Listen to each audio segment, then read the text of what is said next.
क्या कोई मरने के बाद इस दुनिया में दोबारा ज़िंदा हो सकता है? बीइंग अ मुस्लिम ऐसा होना नामुमकिन बात है, मगर एक गैर मुस्लिम भाई ने हमें एक ऐसी ही स्टोरी भेजी है। हेलो दोस्तों, आप देख रहे हैं हॉरर स्टोरीज़ विद हफीज़।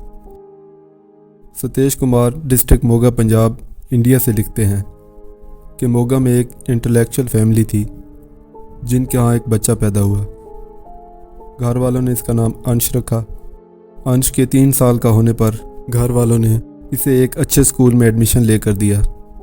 7 साल तक अंश की स्कूल की प्रोग्रेस बहुत अच्छी जा रही थी, मगर अगले साल जब वो 8वें साल में एंटर होने लगा तो उसके पेपर्स में से बहुत कम मार्क्स आने लगे। अंश के टीचर्स ने इसके पेरेंट्स को स्कूल में इनवाइट किया ताकि वो अंश के आजकल के बिहेवियर पर उनसे डिस्कस कर सकें। अंश के पेरेंट्स स्कूल में गए तो टीचर्स ने बताया कि आजकल अंश बहुत ही सुस्त होता जा रहा है और बहुत ही गुमसुम बैठा रहता है।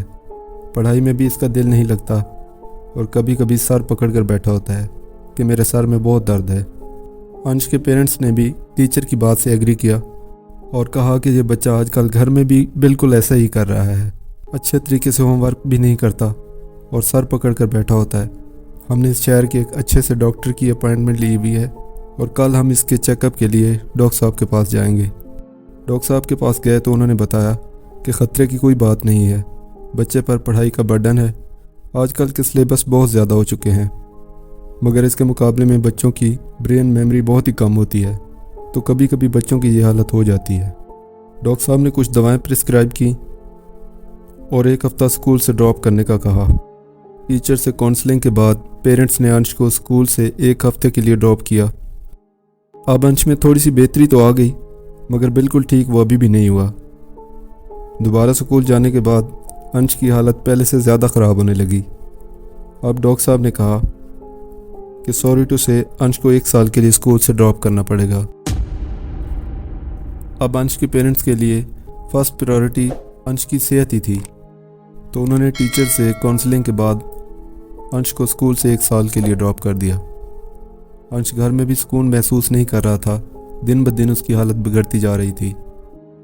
एक दिन अंश के सर में बहुत ज़्यादा दर्द हुआ और वो सर पकड़ कर बैठा हुआ था और बहकी बहकी बातें करने लगा कि मैं अंश नहीं हूँ, मेरा नाम प्रकाश है और आप लोग मेरे अम्मी अब्बू नहीं हो, मेरे अम्मी अब्बू कोई और हैं। पेरेंट्स का कहना था कि हमारी परेशानी में इजाफा होता जा रहा था। हमने इसको दम वगैरह भी करवाया, मगर आए रोज़ इसकी हालत मज़ीद बिगड़ती जा रही थी। एक दिन अंश ने बताया कि मुझे याद आ गया है कि मेरे अम्मी अब्बू कौन हैं, और कहने लगा कि फ़लाँ गांव में मेरे अम्मी अब्बू रहते हैं, आप मुझे उनके पास ले जाइए।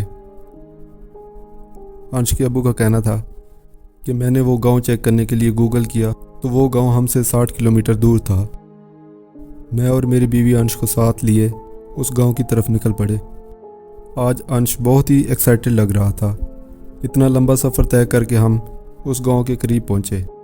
अब अंश कहने लगा कि इससे आगे का रास्ता मुझे सब पता है, वो सामने रामू चाचा की शॉप है और उससे राइट टर्न करके 2 घर छोड़कर तीसरा घर मेरा है। हम बहुत ज़्यादा परेशान थे कि ये हमारे साथ हो क्या रहा है।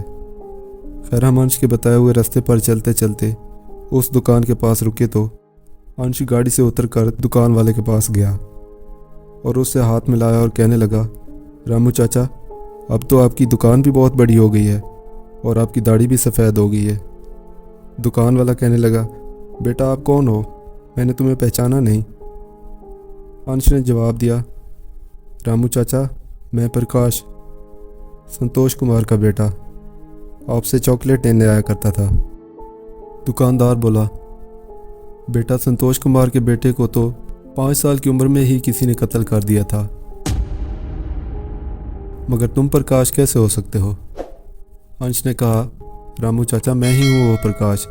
ठीक है, मुझे मार दिया गया था, मगर ये मेरा दूसरा जन्म है। मैं दोबारा पैदा हो गया हूँ और अब मुझे सारी बातें याद आ गई हैं। ये कहते हुए अंश गाड़ी के आगे आगे पैदल चलने लगा और हम इसके पीछे। हमें ये सारी बातें किसी फिल्म से कम नहीं लग रही थीं। उस दुकान से दाएं टर्न करते ही अंश एक घर के अंदर चला गया और हम भी गेट पर गाड़ी खड़ी करके अंश के पीछे पीछे इस घर में एंटर हुए। घर में दाखिल हुए तो एक औरत चारपाई पर बैठे हुए बड़ी सी प्लेट में दाल चावल में से कंकरियाँ निकाल रही थी। तो अंश ने भागते हुए जाके इस औरत के गले में बाहें डाल दी और कहने लगा, मम्मी मैं प्रकाश, मैं ज़िंदा हूँ। वो औरत कहने लगी, बेटा तुम कौन हो? मेरा प्रकाश तो 10 साल पहले किसी ने कत्ल कर दिया था। अंश कहने लगा, हाँ माँ, मुझे वाकई में कत्ल कर दिया गया था, मगर मैं दोबारा पैदा हुआ हूँ। वो देखें, सामने मेरे ताया अबू खड़े हैं, पास में दादी जान और उनके पीछे काम करने वाली आंटी खड़ी हैं। अगर आप कहें तो इनके नाम भी बताऊं। इतनी देर में एक गाड़ी आती है और 2 आदमी उतरते हैं। तो अंश कहने लगा, ये वाले मेरे पापा हैं और उनके साथ वाले उनके दोस्त हैं। सब हैरान थे कि लड़का सबको पहचान तो ठीक रहा है। अब उस औरत ने अंश से कहा कि अगर तुम वाकई प्रकाश हो तो अब ये भी बता दो कि तुम्हें कत्ल किसने किया था और किस चीज़ से किया था। अंश ने कहा कि हमारे घर में जो जेवर चोरी हुए थे वो छोटे चाचू ने चोरी किए थे और मैंने देख लिया था। तो चाचू मुझे चॉकलेट दिलाने के बहाने ले जा रहे थे और बड़ा सा खंजर निकाला और ज़ोर से मेरे सीने पर मार दिया।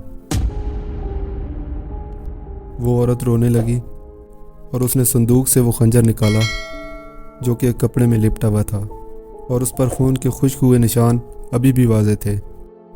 उस औरत ने अंश को प्रकाश कहते हुए गले से लगाया और बाद में हम दोनों से इंट्रोडक्शन हुआ। प्रकाश यानी अंश के उस चाचू को पुलिस पकड़ कर ले गई और अब अंश अपनी मर्ज़ी से कुछ दिन हमारे साथ रहता है और कुछ दिन अपने पहले वाले अम्मी अब्बू के पास। दोस्तों, रिपीट करता चलूँ कि बीइंग अ मुस्लिम इस तरह के वाक़यात का होना नामुमकिन तस्वर किया जाता है, मगर सतेज कुमार की भेजी हुई स्टोरी मुझे बहुत ही इंटरेस्टिंग लगी। आपको ये स्टोरी कैसी लगी हमें कमेंट्स में बताइए और ये भी बताइए कि क्या इस तरह के वाक़यात एक्चुअली हैपन होते हैं या सिर्फ स्टोरी की हद तक ही मुमकिन है। इसी तरह की स्टोरीज़ देखने के लिए हमारे YouTube channel horror stories with Hafeez को सब्सक्राइब कर लीजिए। Thank you.